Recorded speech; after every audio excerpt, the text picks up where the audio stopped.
Itu suara siapa?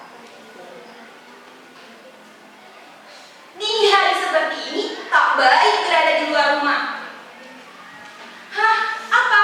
Ada yang mau melahirkan?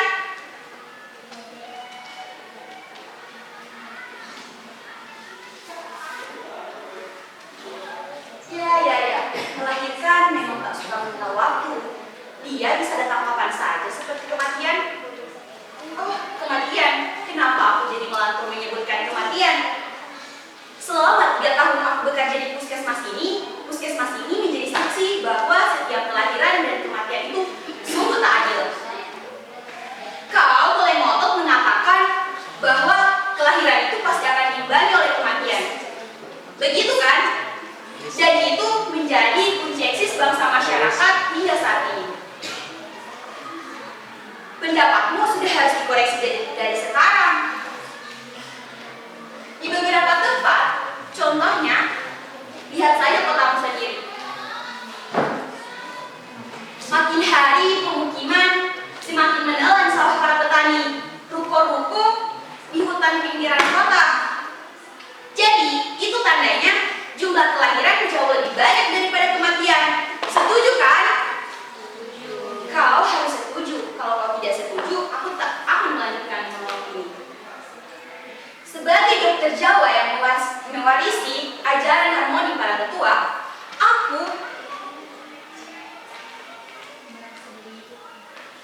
aku merasa dibenturkan oleh kenyataan yang pahit, seperti yang tak pernah diajarkan. Aku selalu merasa gagal menjadi seorang dokter yang tidak bisa menyembuhkan para warga yang kesakitan.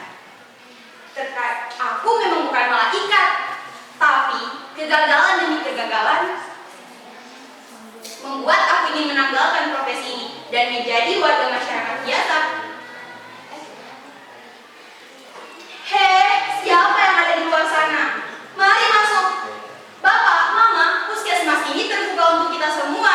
Aku tahu aku bukan malaikat, tetapi setidaknya bayi yang ada di kandunganmu itu bisa menghirup udara segar di desa ini. Kalian berdua sudah tahu bahwa bayi yang terlahir di desa ini tidak mungkin akan terlahir. Bahkan yang telah lahir tak akan bisa merasakan masanya kanak-kanak. Kalian tahu, sudah ada 61 anak di desa ini yang meninggal.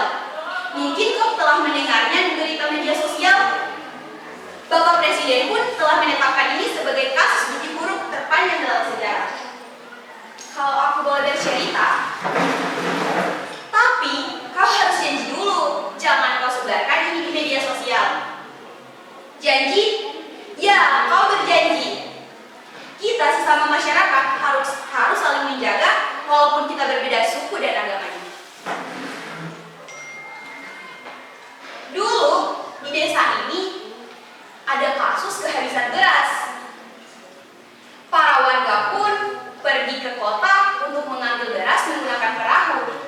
Suatu ketika, perahu yang mereka pakai untuk mengisi beras tersebut tiba-tiba menabrak batang kayu yang ada di sungai. Naasnya, orang-orang habis dimakan buaya dan beras pun berceceran di sungai.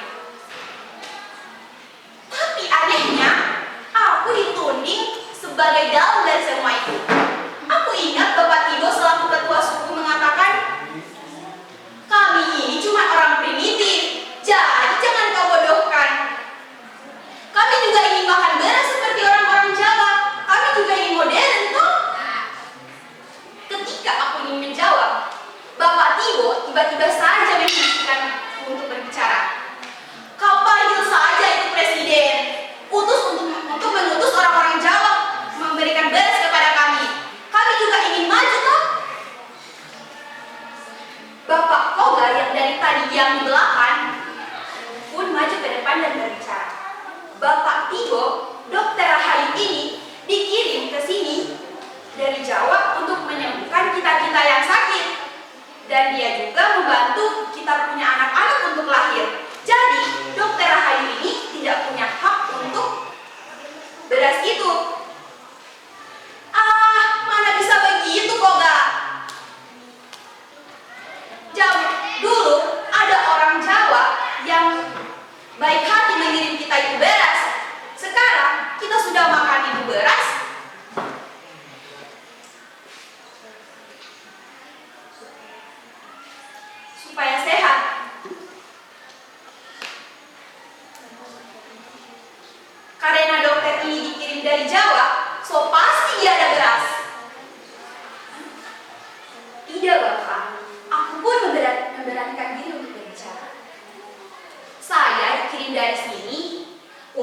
membantu para warga yang kesakitan. Meskipun terbatas, saya cuma punya obat-obatan. Sekarang, ayo kita pikirkan bagaimana keadaan ketidakadaan beras di sini. Aku punya usul, bagaimana kalau kita kembali makan sagu?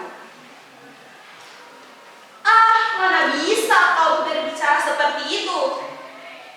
Zaman presiden dulu, ada yang mengatakan kalau kita ingin maju, kita harus memakan beras, tidak usah makan sagu. Kita memakan sagu hanya memperpanjang penderitaan. Berarti kita tak akan memakan sagu karena tidak ingin memperpanjang penderitaan. Kami juga ingin modern, toh?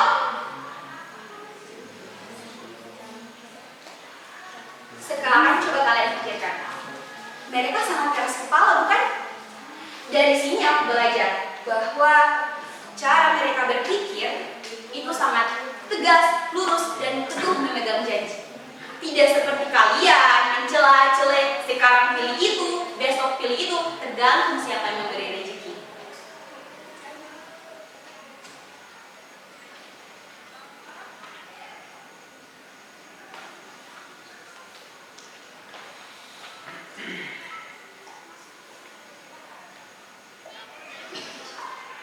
Cukup, makasih.